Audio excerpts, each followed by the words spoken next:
দুঃখ নিয়ে বলতে হয় কাদেরকে ওয়াজ করব। বিশ্বাস করুন, প্রত্যেকদিন যখন ওয়াজ করতে বা খেতাবাত করতে, লেকচার দিতে বের হই, চিন্তা করি কি ওয়াজ করব, কাদেরকে ওয়াজ করব। যেখানে শিক্ষার সুউচ্চ ব্যবস্থা নাকি আছে প্রাচীর অক্সফোর্ড ঢাকা ইউনিভার্সিটিতে। তোফাজ্জল নামের এক যুবক, ট্রেন্ডিং এখন পুরা সোশ্যাল মিডিয়াতে, তাকে দেখা যায় পাগল পিটিয়ে মেরে ফেললো, তাও খাবার খাওয়াই। নাউজুবিল্লাহ পড়বেন না? নবীজির মুসলিম শরীফের হাদিস বলে এমন জামানা আসবে কে কাকে মারছে, কেন মারছে নিজেও জানবে না। ঠিক কিনা? ঠিক কিনা বলেন না? সাদাকতা ইয়া রাসূলুল্লাহ, ইয়া রাসূল আপনি সত্যই বলেছেন। আসলে ওই জামানা পার করছি আমরা। খাওয়ালেন কেন, আবার মারলেন কেন? একজনকে নাকি ধরেছে, ধরার পর তারা বলতেছে আবেগে মেরে ফেলছি। নাউজুবিল্লাহ। কোন জামানায় বসবাস করছি? আল্লাহ লানত আসবে। পাগল মেরে ফেলছেন। বেচারা শুনেছি কিছু বছর আগে মা বাবা ইন্তেকাল করেছে, তার কিছু বছর পর একটা ভাই ছিল, ভাইও ইন্তেকাল করেছে, বোনও ইন্তেকাল করেছে। শোকে তার ভাইটা লাশ ছিল, তাকে দেখছিল, কিছুদিন আগে ইন্তেকাল করেছে, ক্যান্সার ধরা পড়ে। শেষ সে একা ছিল, পাগল হয়ে গেছে। দেখি জিকির করছে, দুরূদ শরীফ পড়ছে। বেচারা দেখতেছি ছোট ছোট বাচ্চাদেরকে নাকি সহযোগিতাও করতো, পথ শিশু যারা ছিল।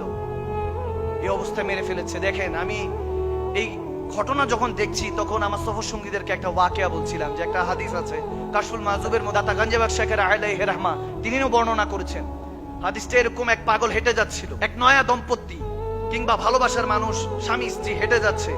হঠাৎ করে ওই পাগলটা একটা পানির মধ্যে, ওই বৃষ্টির পানির মধ্যে পড়ার সাথে কাদাটা ওই মেয়ের গায়ে গিয়ে পড়লো। এসে ওই স্বামী কিংবা ওই ছেলেটা ওই পাগলটাকে একটা থাপ্পড় দিল। থাপ্পড় দেওয়ার পর পাগলটা কিচ্ছু বললো না, শুধু একবার আসমানের দিকে তাকিয়ে সোজা হেঁটে চলে গেল। যেতে দেরি নেই, কিছুক্ষণ পরেই ওই মেয়েটা দৌড়ে আসলো ওই পাগলের কাছে, এসে বলতেছে আপনি ক্ষমা করেন আমাদেরকে, মাফ করে দেন। পাগলটা বলেছে কি হয়েছে মা?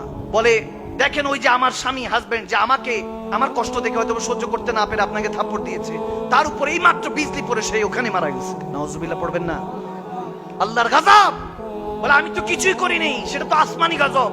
বলে কি এমন করেছেন? লোক সবাই এসে ওই পাগলকে বলছে আমরা দেখেছি যে আপনি উপরে তাকিয়েছিলেন। বলে হ্যাঁ, আমার পায়ের পানি ওই স্বামী তার স্ত্রীর গায়ে পড়ার কারণে সহ্য যেভাবে হয় নাই, আমার গায়ে যখন থাপ্পড় দিয়েছে আমি তো তার পাগল। আমি তো তার পাগল, আমার গায়ে যখন আঘাত হয়েছে তার কিভাবে সহ্য হবে? আজকেই দেখছি বাইতুল মোকাররমে ওখানে মধ্যে দুই দল মুসলমান মসজিদের মধ্যে দাঙ্গা ফাসাদ করছে। নাউজুবিল্লাহ পড়বেন না? খতিব সাহেব নির্ধারণের জন্য। তো আমি বলতে চাই এখান থেকে, চট্টগ্রামের জমিন থেকে অন্তর্বর্তীকালীন সরকারের কাছে পৌঁছাতে চাই, প্রধান উপদেষ্টা পর্যন্ত, যে আপনারা এগুলোর ব্যবস্থা নেন। ওয়াতাসিমু বিহাবলিল্লাহি জামিআ ওয়ালা তাফারাকু। আমরা বিশৃঙ্খলা পছন্দ করি না, আমরা চাই মুসলমান রসুনের কুয়ার মতো থাকবে, এক হয়ে থাকতে হবে মুসলমান। রসুল নামে রশি ধরে যেতে হবে খোদার ধারে, ঠিক না? আমরা দেখতে পাচ্ছি এই দাঙ্গা ফাসাদ কারা করছে আপনারাও জানেন। ব্রাহ্মণবাড়িয়ার মধ্যে ছোট ছোট বাচ্চারা জশ্নে জুলুস করছে, মিছিল করছে, আগুন লাগিয়ে দিলেন।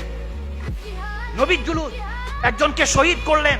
তারপর আমরা দেখতে পাচ্ছি ওলি আল্লাহদের মাজার, যাদের উসিলায় সিন্নি খাইলাম মোল্লা চিনছি না।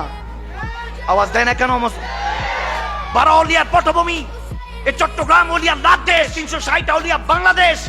এই আউলিয়া দেশের মধ্যে যারা ওলি আল্লাহদের মাজার ভাঙচুর করছে, আপনারা মন্দির পাহাড়ে দিয়ে মাজার ভাঙছেন, এটা কোন বৈষম্য?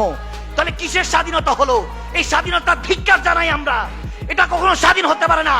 এটা এই ব্যবস্থা যদি না নেয়, এগুলো সমস্ত দায় অন্তর্বর্তীকালীন সরকারকে নিতে হবে। আমরা শাহজালাল ইয়ামানির উত্তরসূরি, আমরা শাহপরান ইয়ামানির উত্তরসূরি। এই বাংলাদেশ ওলি আল্লাহদের দেশ, এখানের মধ্যে কখনো জঙ্গি গোষ্ঠীরা দাঁড়াতে পারবে না ইনশাআল্লাহ। দাঙ্গা ফাসাদ কখনো ইসলাম হতে পারে না। আমার নবী যেখানে ছোট ছোট পিঁপড়াকে বলেছে, সাহাবারা হেঁটে গিয়েছে, পিঁপড়ার মধ্যে আগুন লাগিয়েছে, পিঁপড়ার চিৎকার দিয়েছে। মুসলিম শরীফের হাদিস খুলে দেখেন, আমার নবী ডাক দিয়ে বলেছে এই পিঁপড়ার উপরে আগুনকে জ্বালালো। আরেক হাদিসে এসেছে পাখি চিৎকার দিয়ে কান্না করছে। আমার নবী যখন জানতে পারলো ওই পাখির বাসা থেকে পাখির বাচ্চাদেরকে নিয়ে গিয়েছে, আমার নবী চিৎকার দিয়ে ধমক দিয়েছেন, বলে এই পাখির বাচ্চাদেরকে কে সরিয়েছে? তার মাকে বাচ্চাদের থেকে আলাদা করেছে। এই বাচ্চা, এই পিঁপড়ার উপরে আগুন কে দিয়েছে? মাখলুকাত, একটা মাখলুকাতের উপরে আযাব দেওয়ার সাহস কোন মাখলুকাতের নেই। আমরা সৃষ্টি হয়ে সর্বশ্রেষ্ঠ হয়েছি নাকি এই মাখলুকাত, আশরাফুল মাখলুকাত? আমরা মানুষ না, আমাদের থেকে পশু অনেক ভালো। এখন ওই অবস্থায় পৌঁছে গিয়েছি আমরা।